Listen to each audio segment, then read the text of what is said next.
Welcome to Cindy's Hope. This is part 2 of dunamis and authority and power. Exousia is authority and dunamis is power. And I'm Dr. Cindy, or Mom Cindy at Cindy's Hope, and I'm just sharing with you some nuggets that the Lord has been teaching me about authority and power. So welcome. This is part 2. I want to reverse a little bit and go back to the Garden of Eden. Adam and Eve are in the garden. There's one tree, the tree of knowledge of good and evil, that they're not supposed to touch. And then there's someone else in the garden, the serpent. Now, the serpent wants to get the authority back from Adam. He wants to steal the authority. He doesn't want it back. He wants to steal the authority that Adam and Eve have.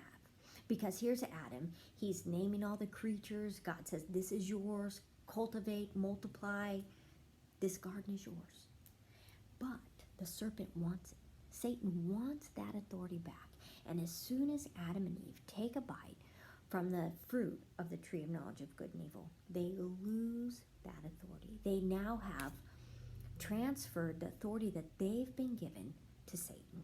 So for 4,000 years, Satan, the dominion of the earth, goes to Satan and is no longer under the authority of man until Christ comes, until Christ takes that authority back. That's why Satan is tempting Jesus and takes him to the top and says,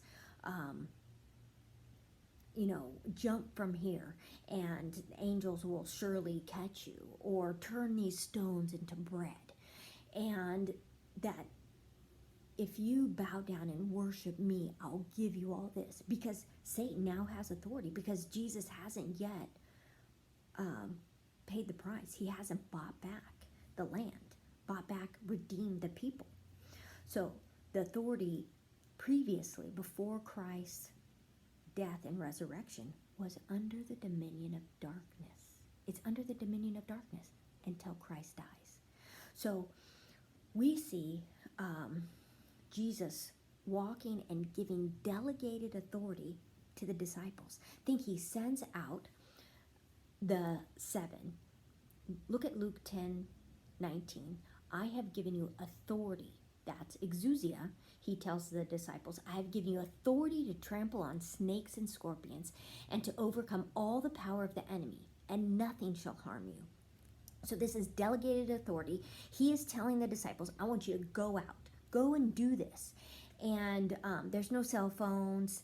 There's no letters of, recommendation. He's like, okay, I'm giving you a blank check. I'm telling you, go out. Cast out demons and trample on snakes and scorpions. You have all the power of the enemy. Okay? So he sends them out and they come back. Then Jesus does it again, not just to the disciples, but he does it to the 70, and he sends them out. He says, now I'm going to send you out. Go, preach the word, pray for the sick, heal the lepers, cast out demons. It's not go pray for the sick. It's not pray that you raise people from the dead. He says, go do it. Go do it. Okay. Are you doing it? Or you go pray for people? Do you just go pray for people, or do you go do it? Because he's telling us to go do it. Go do it. I've given you authority.